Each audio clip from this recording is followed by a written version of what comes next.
ಜಮ್ಮು ಕಾಶ್ಮೀರದ ಪಲ್ಗಾಮ್ನಲ್ಲಿ ಏನು ಉಗ್ರರ ಅಟ್ಯಾಕ್ ಆಗಿರ್ತಕ್ಕಂಥದ್ದು. ಈ ಅಟ್ಯಾಕ್ನಲ್ಲಿ ಸಾಕಷ್ಟು ಕನ್ನಡಿಗರು ಕೂಡ ಅನ್ಸೇಫ್ ಆಗಿದ್ದಾರೆ ಮತ್ತು ಒಂದಿಬ್ಬರು ಕನ್ನಡಿಗರು ಕೂಡ ಸಾವನ್ನಪ್ಪಿದ್ದಾರೆ. ಈ ಬಗ್ಗೆ ರಾಜ್ಯ ಸರ್ಕಾರ ಒಂದಷ್ಟು ಕಳಕಳಿಯಿಂದ ಈಗಾಗಲೇ ಸಚಿವರನ್ನು ಕಳಿಸಿಕೊಟ್ಟಿದೆ. ಈ ಬಗ್ಗೆ ಮಾತನಾಡೋದಕ್ಕೆ ಸಚಿವರಾದಂಥ ಎಂ ಬಿ ಪಾಟೀಲ್ ಅವರು ಇದ್ದಾರೆ. ಅವ್ರನ್ನ ಮಾತನಾಡ್ಸೋಣ. ಸರ್, ಮೊದಲನೇದಾಗಿ ಇಷ್ಟು ದಿನ ಶಾಂತವಾಗಿತ್ತು ದೇಶ, ಈಗ ಮತ್ತೆ ಉಗ್ರರ ಅಟ್ಯಾಕ್ ಆಗಿದೆ.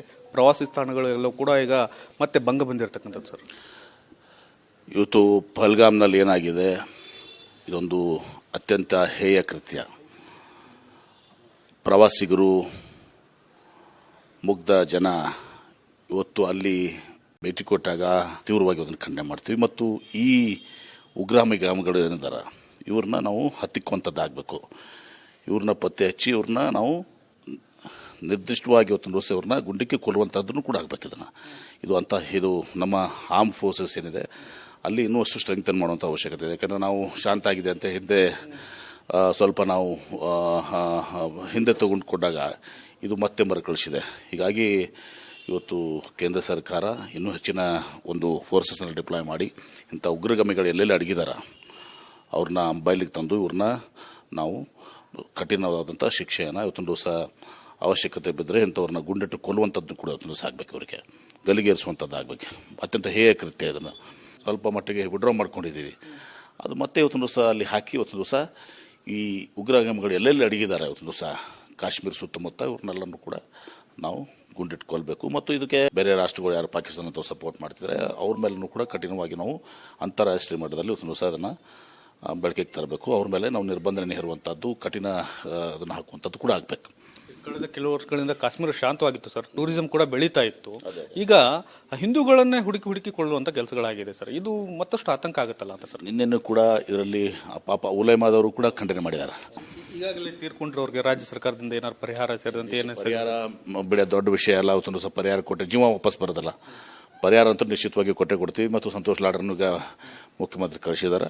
ಅದು ಎಲ್ಲ ರೀತಿಯ ಪರಿಹಾರಗಳನ್ನ ರಾಜ್ಯ ಸರ್ಕಾರ ಕೊಡ್ತದೆ. ವಿಜಯಪುರ ಜಿಲ್ಲೆಯವರು ಯಾರಾದರೂ ಪ್ರವಾಸಕ್ಕೆ ಹೋಗಿದ್ದಾರೆ ಅನ್ನುವಂಥ ಮಾಹಿತಿ ಜಿಲ್ಲಾಡಳಿತದಿಂದ ತರಿಸ್ಕೊಳ್ತಿದ್ರೆ ಯಾವ ಥರ ಸರ್? ಇವರಿಗೆ ಬಂದಿಲ್ಲ. ಶಿವಮೊಗ್ಗದ ಯಾವುದೋ ಒಂದು ಬಂದಿರುವಂಥದ್ದು, ಮತ್ತು ಇಲ್ಲಿ ಒಂದು ಬೆಂಗಳೂರದ್ದು ಒಂದು ಬಂದಿರುವಂಥದ್ದು, ಬಿಜಾಪುರದಿಂದ ಯಾವುದು ಯಾವ್ದು ಬಂದಿಲ್ಲ. ಹಾಗೇನೇ ಇದು ಬಂದಿಲ್ಲ. Thank you sir. ಇದಿಷ್ಟು ಎಂ ಬಿ ಪಾಟೀಲ್ ಅವರ ಮಾತು. ಯಾವುದೇ ಕಾರಣಕ್ಕೂ ಕೂಡ ಯಾರ ಮುಖ ನೋಡೋದು ಕೂಡ ಈ ಉಗ್ರಗಾಮಿಗಳನ್ನ ಸದೆಬಡಿಯುವಂತ ಕೆಲಸ ಕೇಂದ್ರ ಸರ್ಕಾರ ಮಾಡಲೇಬೇಕು. ಜಮ್ಮು ಕಾಶ್ಮೀರದ ಪಲ್ಗಾಮ್ನಲ್ಲಿ ಏನು ಉಗ್ರರ ಅಟ್ಯಾಕ್ ಆಗಿರ್ತಕ್ಕಂಥದ್ದು. ಈ ಅಟ್ಯಾಕ್ನಲ್ಲಿ ಸಾಕಷ್ಟು ಕನ್ನಡಿಗರು ಕೂಡ ಅನ್ಸೇಫ್ ಆಗಿದ್ದಾರೆ ಮತ್ತು ಒಂದಿಬ್ಬರು ಕನ್ನಡಿಗರು ಕೂಡ ಸಾವನ್ನಪ್ಪಿದ್ದಾರೆ. ಈ ಬಗ್ಗೆ ರಾಜ್ಯ ಸರ್ಕಾರ ಒಂದಷ್ಟು ಕಳಕಳಿಯಿಂದ ಈಗಾಗಲೇ ಸಚಿವರನ್ನು ಕಳಿಸಿಕೊಟ್ಟಿದೆ. ಈ ಬಗ್ಗೆ ಮಾತನಾಡೋದಕ್ಕೆ ಸಚಿವರಾದಂಥ ಎಂ ಬಿ ಪಾಟೀಲ್ ಅವರು ಇದ್ದಾರೆ. ಅವ್ರನ್ನ ಮಾತನಾಡ್ಸೋಣ. ಸರ್, ಮೊದಲನೇದಾಗಿ ಇಷ್ಟು ದಿನ ಶಾಂತವಾಗಿತ್ತು ದೇಶ, ಈಗ ಮತ್ತೆ ಉಗ್ರರ ಅಟ್ಯಾಕ್ ಆಗಿದೆ. ಪ್ರವಾಸಿ ತಾಣಗಳು ಎಲ್ಲವೂ ಕೂಡ ಈಗ ಮತ್ತೆ ಭಂಗ ಬಂದಿರತಕ್ಕಂಥದ್ದು. ಸರ್, ಇವತ್ತು ಪಹಲ್ಗಾಮ್ನಲ್ಲಿ ಏನಾಗಿದೆ, ಇದೊಂದು ಅತ್ಯಂತ ಹೇಯ ಕೃತ್ಯ. ಪ್ರವಾಸಿಗರು, ಮುಗ್ಧ ಜನ ಇವತ್ತು ಅಲ್ಲಿ ಭೇಟಿ ಕೊಟ್ಟಾಗ ತೀವ್ರವಾಗಿ ಅದನ್ನು ಖಂಡನೆ ಮಾಡ್ತೀವಿ. ಮತ್ತು ಈ ಉಗ್ರಗಾಮಿಗಳು ಏನಿದ್ದಾರೆ ಇವ್ರನ್ನ ನಾವು ಹತ್ತಿಕ್ಕುವಂಥದ್ದಾಗಬೇಕು. ಇವ್ರನ್ನ ಪತ್ತೆ ಹಚ್ಚಿ ಇವ್ರನ್ನ ನಾವು ನಿರ್ದಿಷ್ಟವಾಗಿ ಇವತ್ತಿನ ದಿವಸ ಇವ್ರನ್ನ ಗುಂಡಿಕ್ಕೆ ಕೊಲ್ಲುವಂಥದ್ದನ್ನು ಕೂಡ ಆಗಬೇಕು. ಇದು ನಮ್ಮ ಆರ್ಮ್ ಫೋರ್ಸಸ್ ಏನಿದೆ ಅಲ್ಲಿ ಇನ್ನೂ ಅಷ್ಟು ಸ್ಟ್ರೆಂಗ್ತನ್ ಮಾಡುವಂಥ ಅವಶ್ಯಕತೆ ಇದೆ. ಯಾಕಂದರೆ ನಾವು ಶಾಂತ ಆಗಿದೆ ಅಂತ ಸ್ವಲ್ಪ ನಾವು ಹಿಂದೆ ತಗೊಂಡುಕೊಂಡಾಗ ಇದು ಮತ್ತೆ ಮರುಕಳಿಸಿದೆ. ಹೀಗಾಗಿ ಇವತ್ತು ಕೇಂದ್ರ ಸರ್ಕಾರ ಇನ್ನೂ ಹೆಚ್ಚಿನ ಒಂದು ಫೋರ್ಸಸ್ನಲ್ಲಿ ಡಿಪ್ಲಾಯ್ ಮಾಡಿ ಇಂಥ ಉಗ್ರಗಾಮಿಗಳು ಎಲ್ಲೆಲ್ಲಿ ಅಡಗಿದಾರ ಅವ್ರನ್ನ ಬಯಲಿಗೆ ತಂದು ಇವ್ರನ್ನ ನಾವು ಕಠಿಣವಾದಂಥ ಶಿಕ್ಷೆಯನ್ನು ಇವತ್ತಿನ ದಿವಸ ಅವಶ್ಯಕತೆ ಬಿದ್ದರೆ ಇಂಥವ್ರನ್ನ ಗುಂಡಿಟ್ಟು ಕೊಲ್ಲುವಂಥದ್ದು ಕೂಡ ಇವತ್ತಿನ ದಿವಸ ಆಗಬೇಕು. ಇವರಿಗೆ ಗಲಿಗೇರಿಸುವಂಥದ್ದು ಆಗಬೇಕು. ಅತ್ಯಂತ ಹೇಯ ಕೃತ್ಯ. ಇದನ್ನು ಸ್ವಲ್ಪ ಮಟ್ಟಿಗೆ ವಿಡ್ರಾ ಮಾಡ್ಕೊಂಡಿದ್ದೀವಿ. ಅದು ಮತ್ತೆ ಇವತ್ತಿನ ದಿವಸ ಅಲ್ಲಿ ಹಾಕಿ ಇವತ್ತಿನ ದಿವಸ ಈ ಉಗ್ರಗಾಮಿಗಳು ಎಲ್ಲೆಲ್ಲಿ ಅಡಗಿದ್ದಾರೆ ಇವತ್ತಿನ ದಿವಸ ಕಾಶ್ಮೀರ ಸುತ್ತಮುತ್ತ ಇವ್ರನ್ನೆಲ್ಲರೂ ಕೂಡ ನಾವು ಗುಂಡಿಟ್ಕೊಳ್ಬೇಕು. ಮತ್ತು ಇದಕ್ಕೆ ಬೇರೆ ರಾಷ್ಟ್ರಗಳು ಯಾರು ಪಾಕಿಸ್ತಾನ ಅಥವಾ ಸಪೋರ್ಟ್ ಮಾಡ್ತಿದ್ದಾರೆ ಅವ್ರ ಮೇಲೂ ಕೂಡ ಕಠಿಣವಾಗಿ ನಾವು ಅಂತಾರಾಷ್ಟ್ರೀಯ ಮಟ್ಟದಲ್ಲಿ ಇವತ್ತಿನ ದಿವಸ ಅದನ್ನು ಬೆಳಕಿಗೆ ತರಬೇಕು. ಅವ್ರ ಮೇಲೆ ನಾವು ನಿರ್ಬಂಧನೆ ಹೇರುವಂಥದ್ದು, ಕಠಿಣ ಅದನ್ನು ಹಾಕುವಂಥದ್ದು ಕೂಡ ಆಗಬೇಕು. ಕಳೆದ ಕೆಲವು ವರ್ಷಗಳಿಂದ ಕಾಶ್ಮೀರ ಶಾಂತವಾಗಿತ್ತು ಸರ್, ಟೂರಿಸಂ ಕೂಡ ಬೆಳೀತಾ ಇತ್ತು.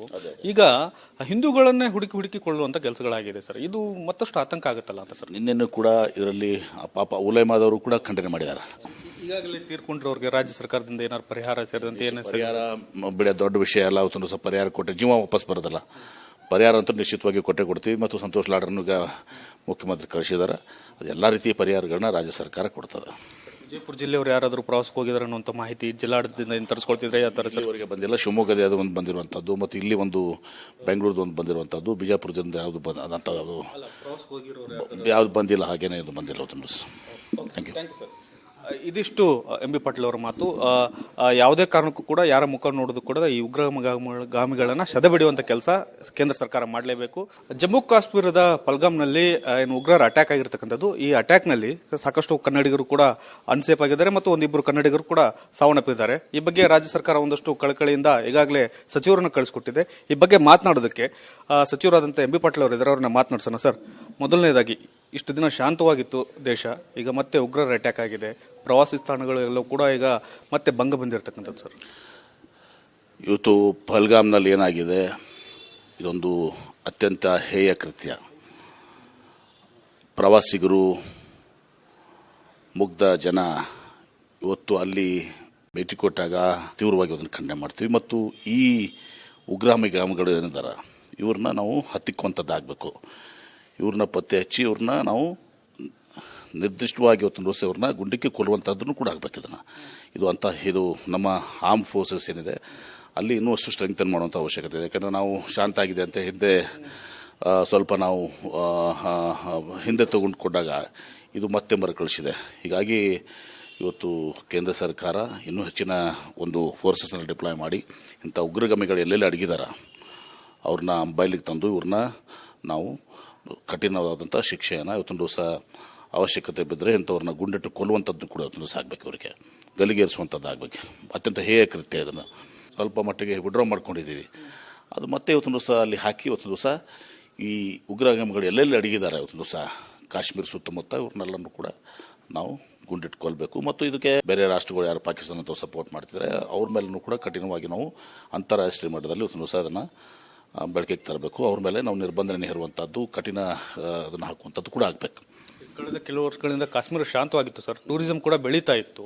ಈಗ ಹಿಂದೂಗಳನ್ನೇ ಹುಡುಕಿಕೊಳ್ಳುವಂಥ ಕೆಲಸಗಳಾಗಿದೆ ಸರ್, ಇದು ಮತ್ತಷ್ಟು ಆತಂಕ ಆಗುತ್ತಲ್ಲ ಅಂತ ಸರ್? ನಿನ್ನೆನೂ ಕೂಡ ಇದರಲ್ಲಿ ಪಾಪ ಉಲೇಮಾದವರು ಕೂಡ ಖಂಡನೆ ಮಾಡಿದ್ದಾರೆ. ಈಗಾಗಲೇ ತೀರ್ಕೊಂಡ್ರವ್ರಿಗೆ ರಾಜ್ಯ ಸರ್ಕಾರದಿಂದ ಏನಾದ್ರು ಪರಿಹಾರ ಸೇರಿದಂತೆ ಏನು ಪರಿಹಾರ ಬಿಡ ದೊಡ್ಡ ವಿಷಯ ಅಲ್ಲ. ಅವತ್ತೊಂದು ಸ್ವಲ್ಪ ಪರಿಹಾರ ಕೊಟ್ಟರೆ ಜೀವ ವಾಪಸ್ ಬರೋದಲ್ಲ. ಪರಿಹಾರ ಅಂತೂ ನಿಶ್ಚಿತವಾಗಿ ಕೊಡ್ತೀವಿ. ಮತ್ತು ಸಂತೋಷ್ ಲಾಡ್ರನ್ನು ಈಗ ಮುಖ್ಯಮಂತ್ರಿ ಕಳಿಸಿದ್ದಾರೆ. ಅದು ಎಲ್ಲ ರೀತಿಯ ಪರಿಹಾರಗಳನ್ನ ರಾಜ್ಯ ಸರ್ಕಾರ ಕೊಡ್ತದೆ. ವಿಜಯಪುರ ಜಿಲ್ಲೆಯವರು ಯಾರಾದರೂ ಪ್ರವಾಸಕ್ಕೆ ಹೋಗಿದ್ದಾರೆ ಅನ್ನುವಂಥ ಮಾಹಿತಿ ಜಿಲ್ಲಾಡಳಿತದಿಂದ ಏನು ತರಿಸ್ಕೊಳ್ತಿದ್ರೆ ಯಾವ ಥರ ಸರ್? ಇವರಿಗೆ ಬಂದಿಲ್ಲ. ಶಿವಮೊಗ್ಗದ ಯಾವುದೋ ಒಂದು ಬಂದಿರುವಂಥದ್ದು ಮತ್ತು ಇಲ್ಲಿ ಒಂದು ಬೆಂಗಳೂರದು ಒಂದು ಬಂದಿರುವಂಥದ್ದು, ಬಿಜಾಪುರದಿಂದ ಯಾವುದು ಅದಂಥ ಯಾವ್ದು ಬಂದಿಲ್ಲ, ಹಾಗೇನೇ ಇದು ಬಂದಿಲ್ಲ. Thank you sir. ಇದಿಷ್ಟು ಎಂ ಬಿ ಪಾಟೀಲ್ ಅವರ ಮಾತು. ಯಾವುದೇ ಕಾರಣಕ್ಕೂ ಕೂಡ ಯಾರ ಮುಖ ನೋಡೋದು ಕೂಡ ಈ ಉಗ್ರಗಾಮಿಗಳನ್ನ ಸದೆಬಡಿಯುವಂತ ಕೆಲಸ ಕೇಂದ್ರ ಸರ್ಕಾರ ಮಾಡಲೇಬೇಕು. ಜಮ್ಮು ಕಾಶ್ಮೀರದ ಪಲ್ಗಾಮ್ನಲ್ಲಿ ಏನು ಉಗ್ರರ ಅಟ್ಯಾಕ್ ಆಗಿರ್ತಕ್ಕಂಥದ್ದು, ಈ ಅಟ್ಯಾಕ್ ನಲ್ಲಿ ಸಾಕಷ್ಟು ಕನ್ನಡಿಗರು ಕೂಡ ಅನ್ಸೇಫ್ ಆಗಿದ್ದಾರೆ ಮತ್ತು ಒಂದಿಬ್ಬರು ಕನ್ನಡಿಗರು ಕೂಡ ಸಾವನ್ನಪ್ಪಿದ್ದಾರೆ. ಈ ಬಗ್ಗೆ ರಾಜ್ಯ ಸರ್ಕಾರ ಒಂದಷ್ಟು ಕಳಕಳಿಯಿಂದ ಈಗಾಗಲೇ ಸಚಿವರನ್ನು ಕಳಿಸಿಕೊಟ್ಟಿದೆ. ಈ ಬಗ್ಗೆ ಮಾತನಾಡೋದಕ್ಕೆ ಸಚಿವರಾದಂಥ ಎಂ ಬಿ ಪಾಟೀಲ್ ಅವರು ಇದ್ದಾರೆ, ಅವ್ರನ್ನ ಮಾತನಾಡ್ಸೋಣ. ಸರ್, ಮೊದಲನೇದಾಗಿ ಇಷ್ಟು ದಿನ ಶಾಂತವಾಗಿತ್ತು ದೇಶ, ಈಗ ಮತ್ತೆ ಉಗ್ರರ ಅಟ್ಯಾಕ್ ಆಗಿದೆ, ಪ್ರವಾಸಿ ಸ್ಥಾನಗಳೆಲ್ಲವೂ ಕೂಡ ಈಗ ಮತ್ತೆ ಭಂಗ ಬಂದಿರತಕ್ಕಂಥದ್ದು. ಸರ್, ಇವತ್ತು ಪಹಲ್ಗಾಮ್ನಲ್ಲಿ ಏನಾಗಿದೆ, ಇದೊಂದು ಅತ್ಯಂತ ಹೇಯ ಕೃತ್ಯ. ಪ್ರವಾಸಿಗರು, ಮುಗ್ಧ ಜನ ಇವತ್ತು ಅಲ್ಲಿ ಭೇಟಿ ಕೊಟ್ಟಾಗ ತೀವ್ರವಾಗಿ ಅದನ್ನು ಖಂಡನೆ ಮಾಡ್ತೀವಿ. ಮತ್ತು ಈ ಉಗ್ರಗಾಮಿಗಳು ಏನಿದ್ದಾರೆ ಇವ್ರನ್ನ ನಾವು ಹತ್ತಿಕ್ಕುವಂಥದ್ದಾಗಬೇಕು. ಇವ್ರನ್ನ ಪತ್ತೆ ಹಚ್ಚಿ ಇವ್ರನ್ನ ನಾವು ನಿರ್ದಿಷ್ಟವಾಗಿ ಇವತ್ತಿನ ದಿವಸ ಇವ್ರನ್ನ ಗುಂಡಿಕ್ಕೆ ಕೊಲ್ಲುವಂಥದ್ದನ್ನು ಕೂಡ ಆಗಬೇಕು. ಇದು ನಮ್ಮ ಆರ್ಮ್ ಫೋರ್ಸಸ್ ಏನಿದೆ ಅಲ್ಲಿ ಇನ್ನೂ ಅಷ್ಟು ಸ್ಟ್ರೆಂಗ್ತನ್ ಮಾಡುವಂಥ ಅವಶ್ಯಕತೆ ಇದೆ. ಯಾಕಂದರೆ ನಾವು ಶಾಂತ ಆಗಿದೆ ಅಂತ ಹಿಂದೆ ಸ್ವಲ್ಪ ನಾವು ಹಿಂದೆ ತಗೊಂಡುಕೊಂಡಾಗ ಇದು ಮತ್ತೆ ಮರುಕಳಿಸಿದೆ. ಹೀಗಾಗಿ ಇವತ್ತು ಕೇಂದ್ರ ಸರ್ಕಾರ ಇನ್ನೂ ಹೆಚ್ಚಿನ ಒಂದು ಫೋರ್ಸಸ್ನ ಡಿಪ್ಲಾಯ್ ಮಾಡಿ ಇಂಥ ಉಗ್ರಗಾಮಿಗಳು ಎಲ್ಲೆಲ್ಲಿ ಅಡಗಿದಾರ ಅವ್ರನ್ನ ಬಯಲಿಗೆ ತಂದು ಇವ್ರನ್ನ ನಾವು ಕಠಿಣವಾದಂಥ ಶಿಕ್ಷೆಯನ್ನು ಇವತ್ತೊಂದು ದಿವಸ ಅವಶ್ಯಕತೆ ಬಿದ್ದರೆ ಇಂಥವ್ರನ್ನ ಗುಂಡಿಟ್ಟು ಕೊಲ್ಲುವಂಥದ್ದು ಕೂಡ ಇವತ್ತೊಂದು ದಿವಸ ಆಗಬೇಕು. ಇವರಿಗೆ ಗಲಿಗೇರಿಸುವಂಥದ್ದು ಆಗಬೇಕು. ಅತ್ಯಂತ ಹೇಯ ಕೃತ್ಯ. ಇದನ್ನು ಸ್ವಲ್ಪ ಮಟ್ಟಿಗೆ ವಿಡ್ರಾ ಮಾಡ್ಕೊಂಡಿದ್ದೀವಿ.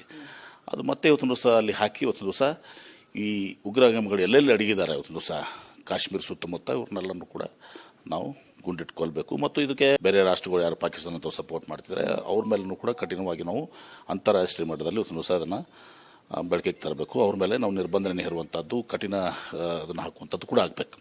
ಕಳೆದ ಕೆಲವು ವರ್ಷಗಳಿಂದ ಕಾಶ್ಮೀರ ಶಾಂತವಾಗಿತ್ತು ಸರ್, ಟೂರಿಸಂ ಕೂಡ ಬೆಳೀತಾ ಇತ್ತು. ಈಗ ಹಿಂದೂಗಳನ್ನೇ ಹುಡುಕಿಕೊಳ್ಳುವಂತ ಕೆಲಸಗಳಾಗಿದೆ ಸರ್. ಇದು ಮತ್ತಷ್ಟು ಆತಂಕ ಆಗುತ್ತಲ್ಲ ಅಂತ ಸರ್. ನಿನ್ನೆನೂ ಕೂಡ ಇದರಲ್ಲಿ ಪಾಪ ಉಲೇಮಾದವರು ಕೂಡ ಖಂಡನೆ ಮಾಡಿದ್ದಾರೆ.